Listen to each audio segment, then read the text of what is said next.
What's up, everybody? It's me, Erica. We are down here, girl. We down here, good girl, good girl, girl, girl, girl, girl, girl. All right. We talking about Baby Reindeer. Baby Reindeer. Baby Reindeer is a series that is on Netflix and says Stephen King loves Baby Reindeer so much he's written an essay about it. The horror writer compares the Netflix show to Misery. Stephen King often recommends shows he likes on Twitter, but it's often he writes a whole essay about them. It's not often he writes a whole essay. That's exactly what the horror master has done for Baby Reindeer, Richard Gadd's limited Netflix series based on his own experience of being stalked. I have an essay about Baby Reindeer in London Times, posted King. I can't believe they paid me for writing about such a cool show, but they did.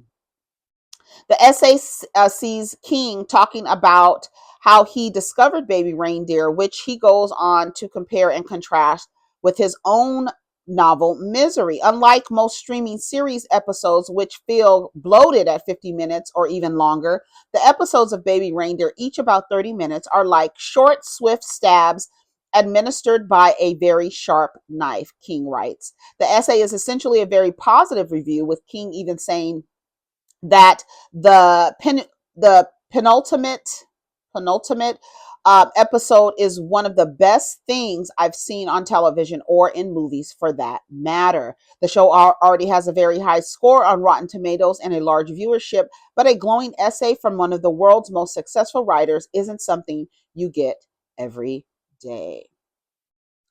So, Baby Reindeer is a story about a man who was stalked, and it is, I think, 8 episodes, but like I said, it's only 30 minutes, so you can get through it pretty fast. I also finished them, which was actually really good, and now I'm going to go back and watch the first season because I did see how the end of it tied into, because they showed imagery from the first season, so I could see how it tied into it. Anyways, so Baby Reindeer, how did I find out about Baby Reindeer? Shout out to Cindy Noir, who she's on Twitter, she's on Instagram, and she was talking about Baby Reindeer, and she was like, oh my God. And then so many people were like, what the F did I just watch?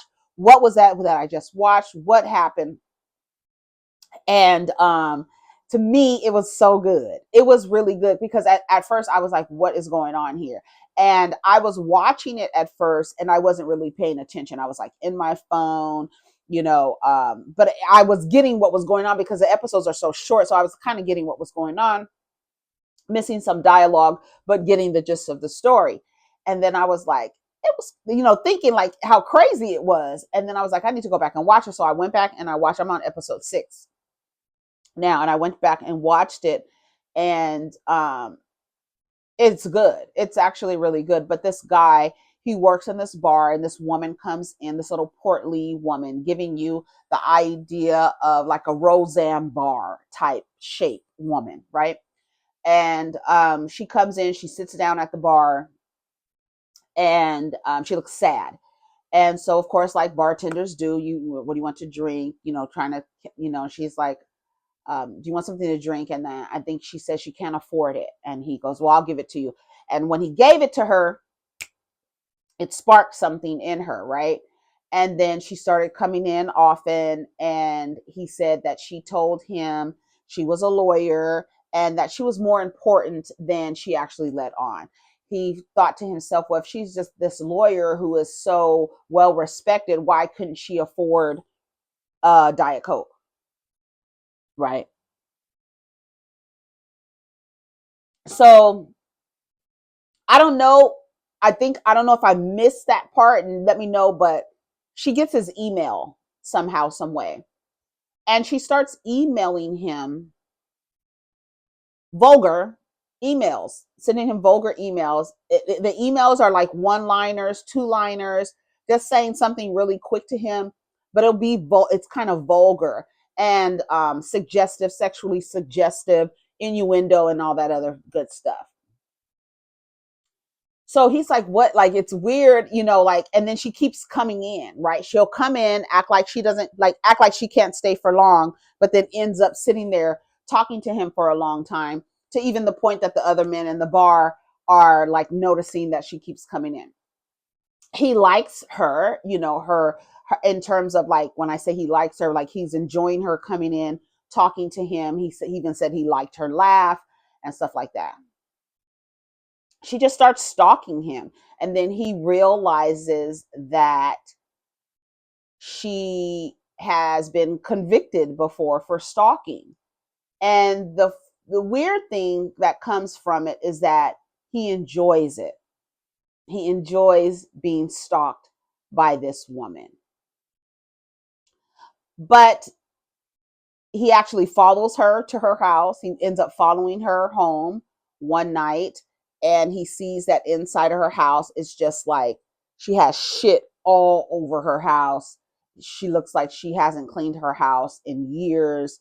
She's like, just dirty, living dirty, but has her computer there, and starts sending him an email. And he's like outside of her house, peeping into her house. So then when she sits down and sends him an email, his phone vibrates, and she hears the phone, so she knows that he was outside of her window. She even says it. So what's weird is, when they see each other, it's almost as though they don't speak about the emails that she's sending him. They kind of do, but then it's almost like an unspoken, like this secret they have between each other, but they don't talk about it when they see each other face to face, which I thought was weird, right? It's almost like, I don't know, I don't even know what it's like, I don't know, you have this kind of secret in public, but you don't talk about it, and almost it's like you're like two different, I don't know, it was weird, that part of it was weird. But as the story develops,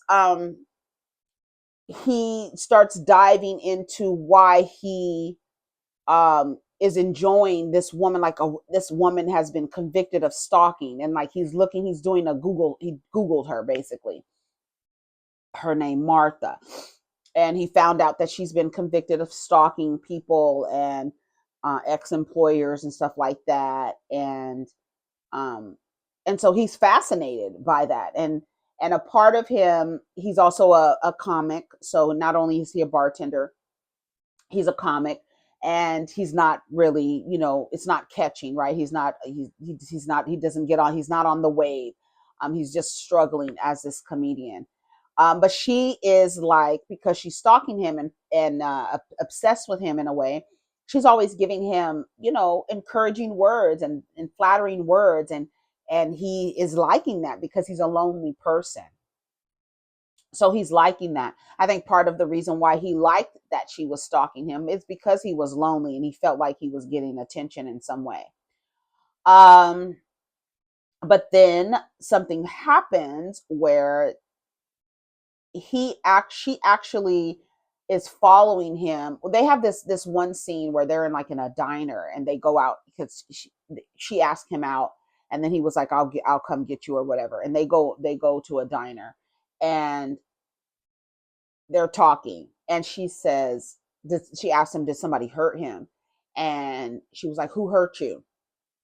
And then she like grabs his hand, and then she starts screaming. She has an outburst in this public environment, right?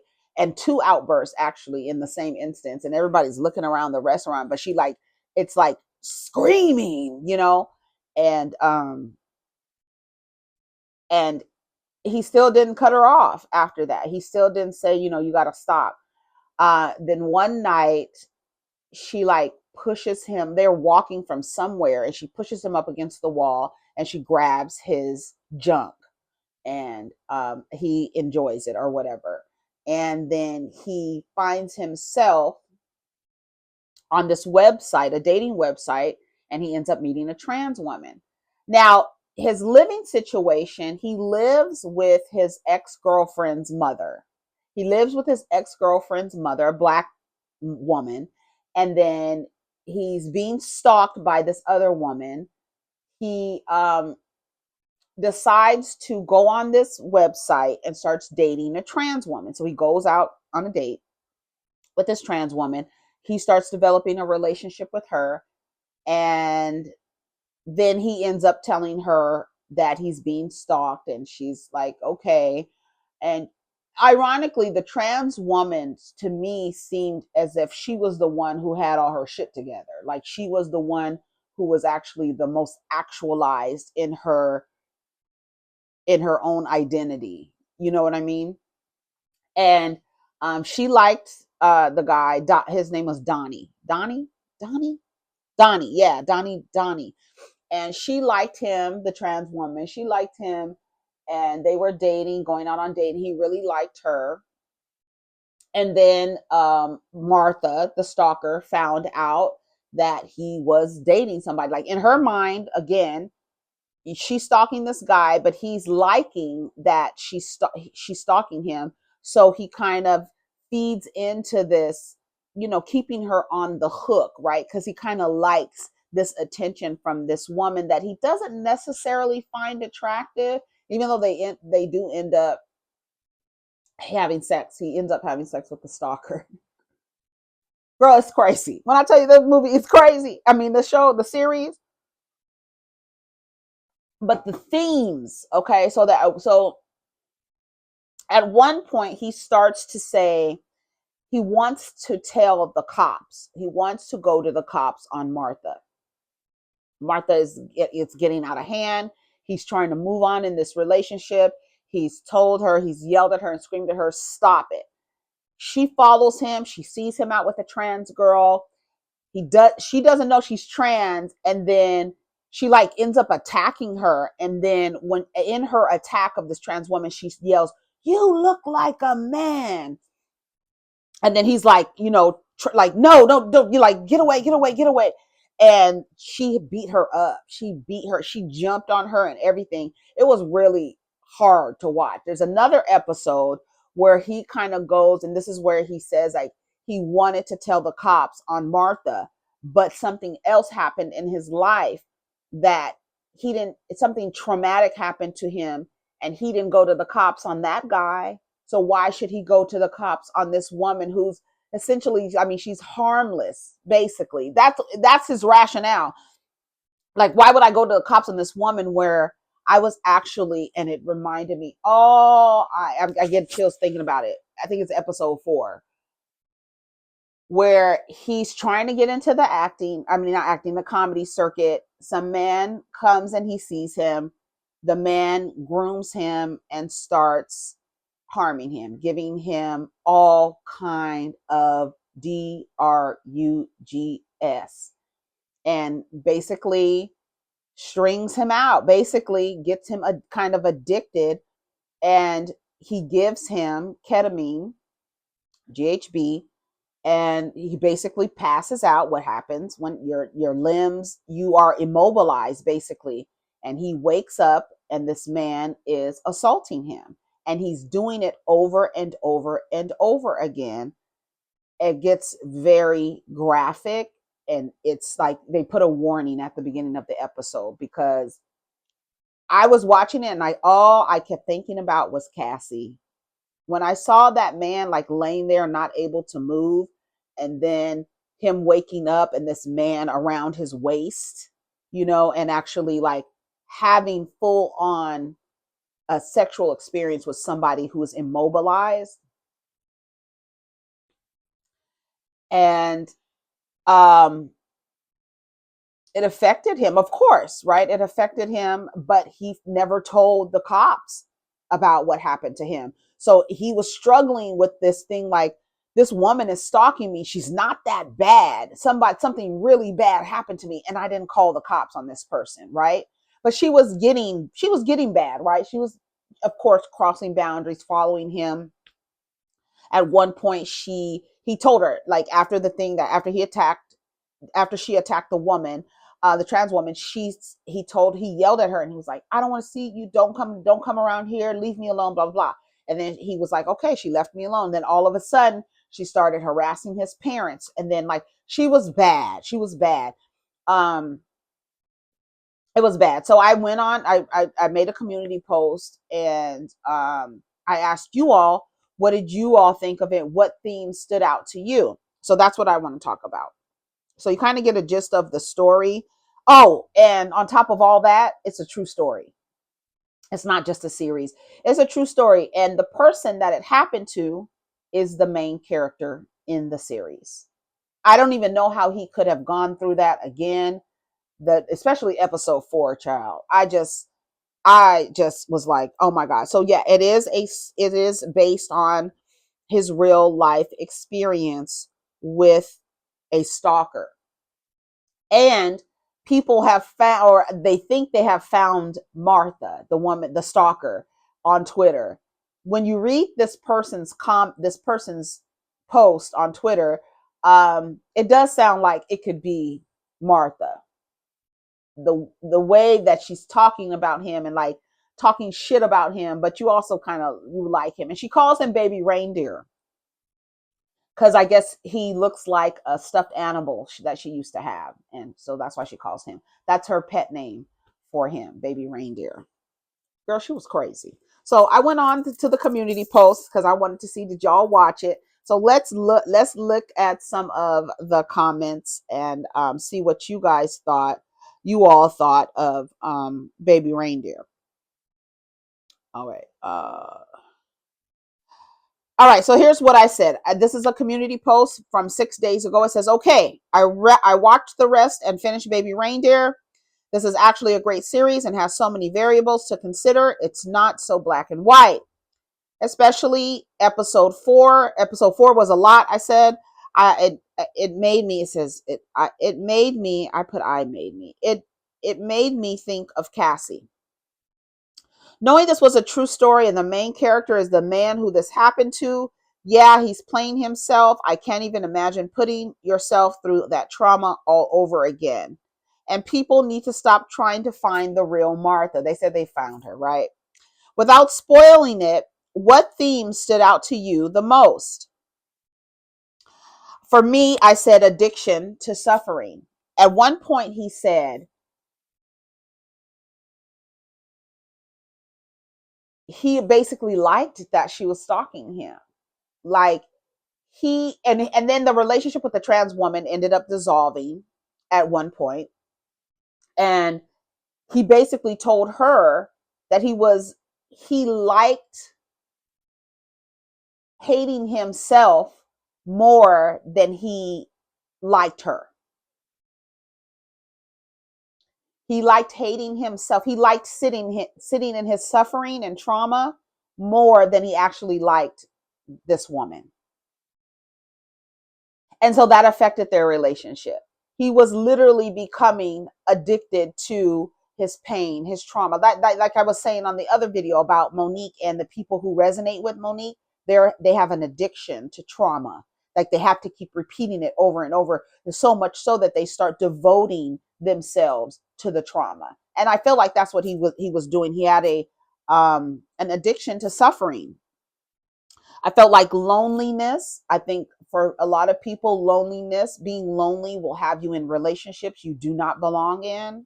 I've had that. And I ended up being in a relationship with a narcissist because I had a spirit of loneliness and abandonment, right?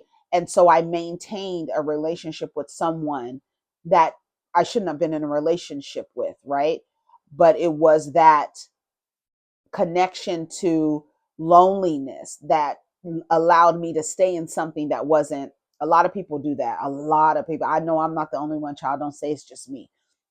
But people stay in relationships with people. And when I say relationships, I be clear. I'm not talking about intimate partner relationships. I'm just talking about you being in proximity with someone for an extended amount of time. You are in relationship. Us right now, we are in relationship, right? So when you are in relationship with people, and just because you're lonely and you allow people to come around you that are really causing you a lot of suffering, that's something you have to you really have to go to therapy for, because the spirit of abandonment and rejection keeps a lot, especially women, in relationships with people that they should not be in relationships with. Low self-esteem and self-worth. Of course, he had low self-esteem. A lot of people end up in situations and relationships with people and staying in relationships with people because they have a low self-worth. Trauma bonding. Again, I said I thought it was crazy how she almost immediately started emailing him, but for a second they act like it wasn't happening, like they had a secret within the relationship that they wouldn't speak about to each other. That was weird to me. um 508 Trina says the theme that initially stuck out to me was how he began to enjoy the attention from Martha. Even though he knew she had a history of stalking, the push and pull, cat and mouse of it all was very interesting and made me wonder how that would look in reversal of genders. It was like they were drawn to each other's brokenness. This show was an amazing ride.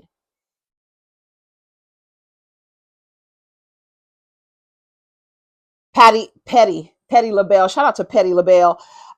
They say the trauma bonding playing out like that from a man's point of view finally made it click for me how some men really will not like you, but will keep entertaining you by playing that push and pull due to their own mental trauma.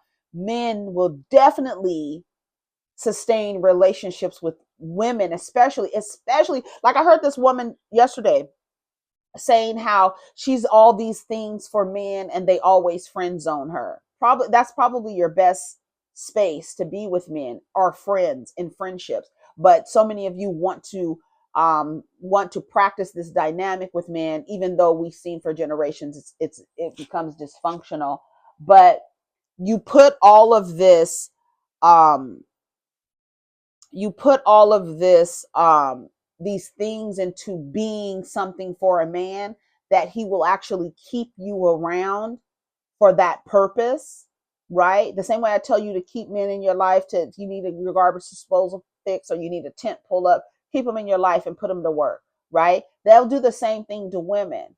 If you're a friend of a man and he calls you and he's only asking you to help him come up with an idea, or he has an idea for something, and male friends will use you too if you let them. They'll put you, friend zone you if you're a woman that wanted to be in a relationship with this man, but he'll be like, oh, we could be friends, and he'll friend zone you and you'll still be operating in service and in some form of labor for him. So they'll keep you around because you are essentially providing free labor in whatever. You're not romantically involved, but you're doing something for him, so he's going to maintain the relationship with you. You got to watch out for that too. Um, One of the themes that stood out to me was how he initially felt about Martha. She was overweight, not strikingly beautiful, and seemed pretty sad. All he kept saying was that he felt sorry for her. He felt that she wasn't a threat, and he let his guard down. My initial thought in the first episode is that how many women react to toxic men who may be potential danger to us. We feel sorry for them and want to help, only to find out they're our biggest op. Yeah, these men who are like down on their luck and oh, they're in between and this and no, because you are operating under a system that tells you you're this nurturing, this nurturer. So you see these baby reindeers, these wounded little reindeers that you would want to fix in some way.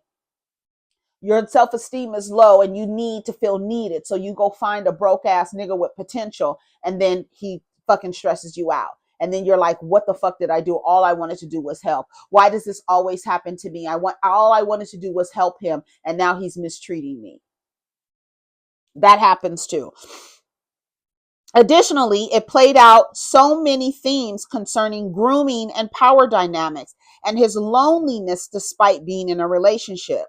The theme of reactive abuse was when he attempted to get back at Martha when he had had enough of her antics. It really showed how the most dangerous animals are really people. This is Waddles. The theme I found interesting and disturbing was the addiction to suffering. Yes, and I put yes when he said he loved hating himself more than he can love Terry. Terry was the girlfriend that he met on the site. They really had a cool relationship, and then he told her basically, like I just said, like he liked suffering more than he liked her. So this is Miss Calypso says, as a trans woman myself, it was so refreshing to see a girl like me, the sane one, who actually had a better handle on life and seemed fully realized. On the flip side, she also had the flaw of choosing a bird with broken wings, thinking she can fix it. Kat Flan says, as a psychologist, this was a marvel to watch. Nikki Rich says, I'm on episode 4 and immediately thought of Diddy and how he probably interacted with men who were trying to get into the business. Yeah, that GHB immobilizes you, y'all.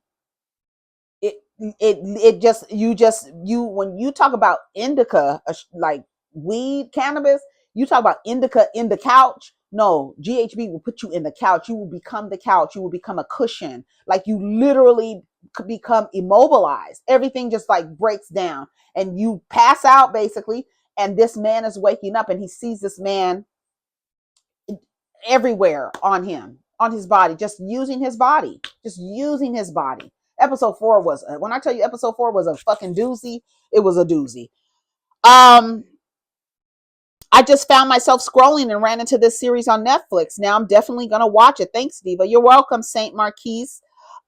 This is Tots Natasha, I think that's how you say your name.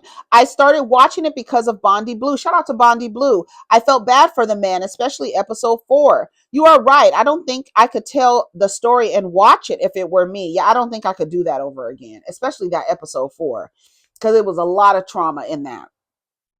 I love how Terry stayed clocking his trauma. Yeah, she baby, when I tell you she kept letting him know about himself, she kept letting him know about himself. And he'd just be looking like you couldn't say nothing because she was right on the money.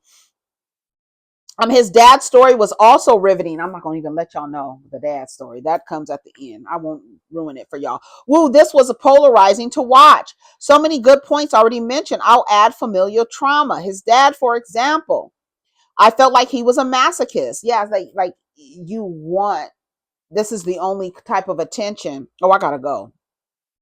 This is the only type of attention that you're getting, and you're so lonely that you're excited about attention from somebody stalking you. You know what I'm saying?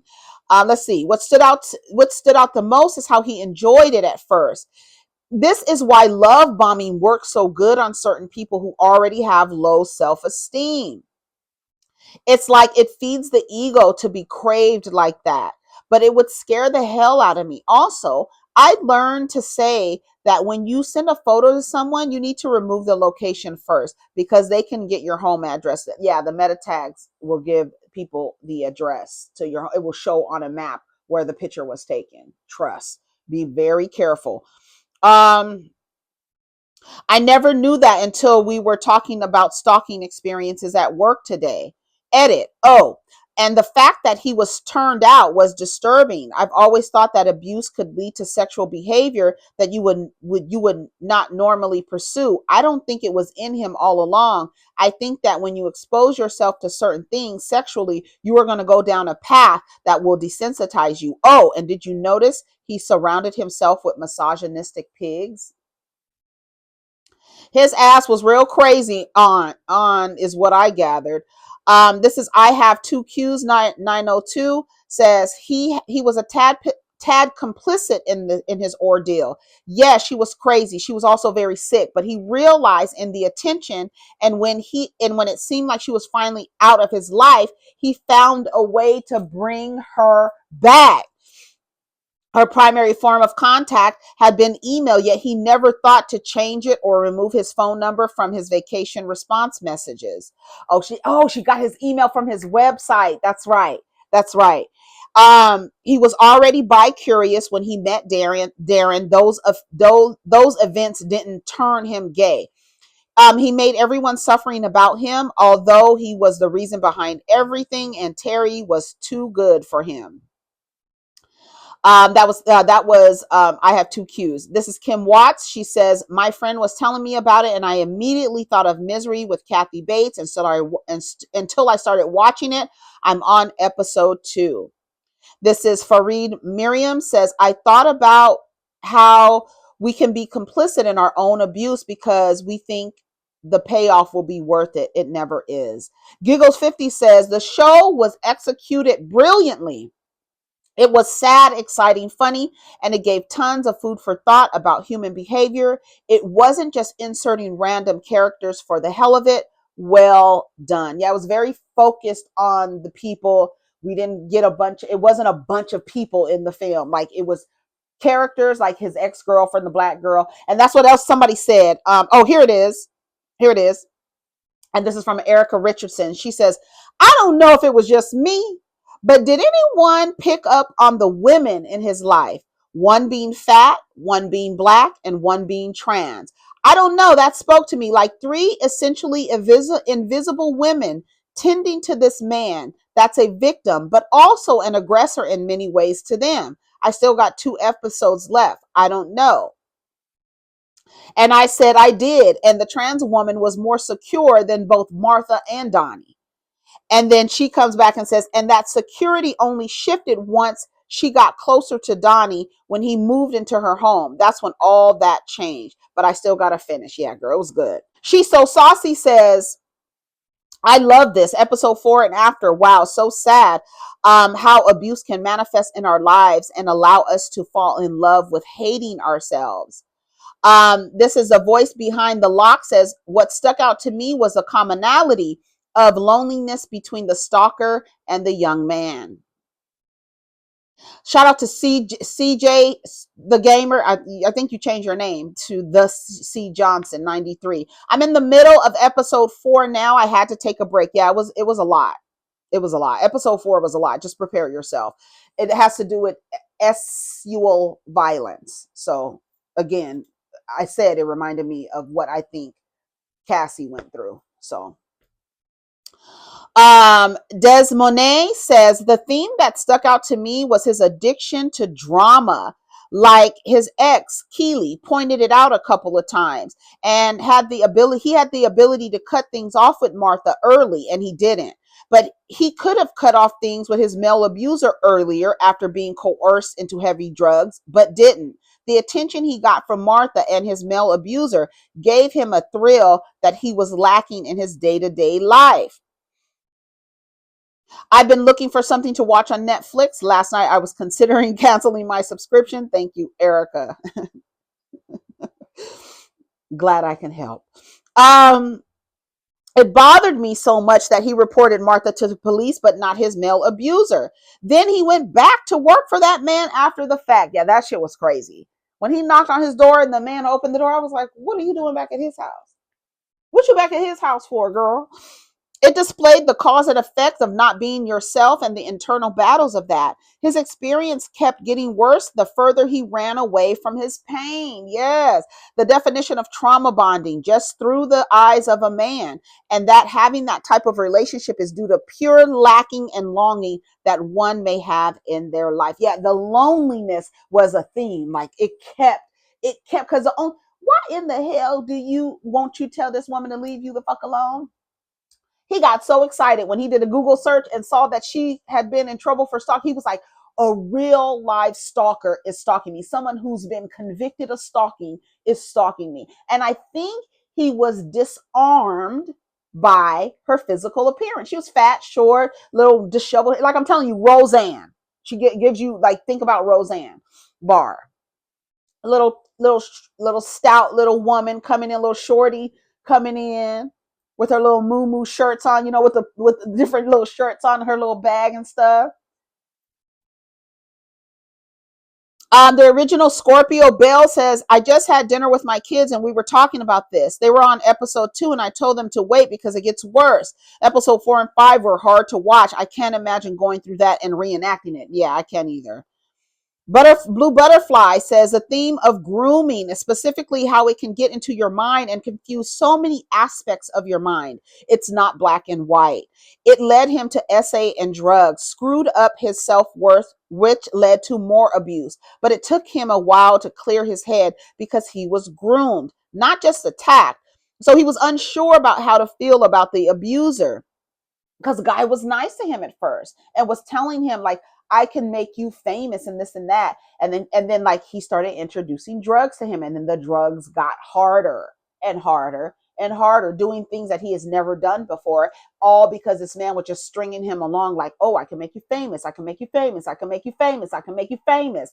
Girl, we need to remember this when we see people going through some stuff. A lot of people are in the midst of trauma.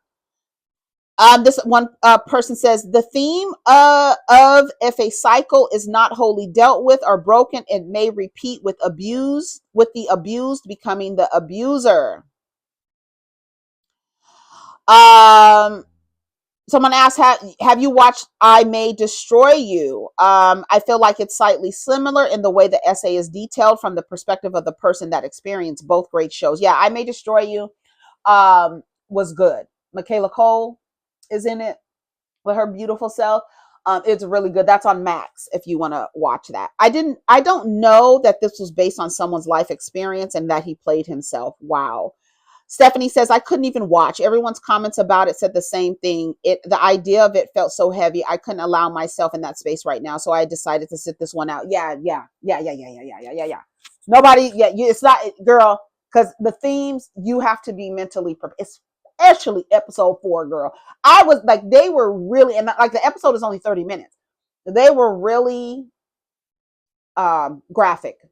I'll just say that. I mean, like, you just have to be prepared. Advocating for yourself, right? I didn't like it very much. Now I'm on to Them, The Scare season 2 on Prime, and so I've watched that and I finished that. What really threw me off was, why did he pursue a trans woman? And he mentions it right before he creates the dating profile. Yeah, so he mentions why he started dating a trans woman. So, and then at the end he does like a stand up, and it flips and he starts talking about his trauma in his stand up, and everybody in the audience is like, it's like, speaking of Monique, everybody in the audience is like, even his co-workers, they're like, what? Like, he gets graphic. He talks about Martha, he talks about being abused by this man, he talks about everything. And one thing that I didn't think of and I just thought about now, with comedians, a lot of their funny comes from trauma. If you ever sit down and talk to comedians and you hear about their stories, they have a lot of trauma in their lives. They experienced a lot of trauma, and they become fun, like start telling jokes to kind of cope with that and just become funny, right? A lot of you will hear a lot of them, they deal with addiction, they deal with loneliness, they deal with, so I like the fact that we got that comedian part of it, because a lot of them deal with trauma like that. Not, I mean, not like that in that way, but deal with trauma, and that is kind of what kind of fuels their talent and their gift to be funny, is to, draw on that instead of the trauma. Somebody said I had to stop. Certain parts were triggering. Yeah, it was a lot. So thank you all for watching. That was a lot, some of the comments. Let me know what you thought of it. Again, proceed with caution if you decide to watch it, because it is a lot. It's not suggestive. It's very clear what's happening. There's not like, oh, I'm gonna move I'm gonna move the shot from what's actually happening and just let you kind of, come up with what you think might happen, like what they like to do with sometimes in movies. No, this is not happening here. You're gonna see what the fuck is happening. It's a trip. But overall, I think it was good. Like I said, I'm watching it for a second time. I have 2 more episodes to go. But I thought it was good. And thank you all for leaving comments and stuff like that. I watched Them, They Scare. And now I'm gonna go watch the first season, because the second season, it was actually good. A lot, Imam Shumpert was in it. Who else was in it that I saw, whose face was familiar that I saw? Oh, of course, Ace was in one of the episodes, and then Luke James, of course.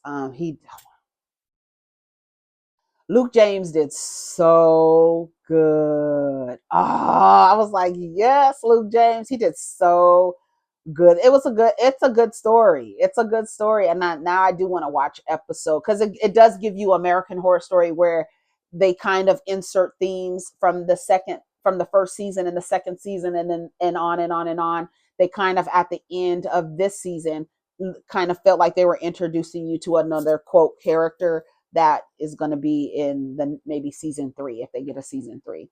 But anyways, y'all take care of each other, protect your energy. Let's get down in the comments. If you haven't watched, Baby Reindeer is on Netflix streaming now. All right, peace.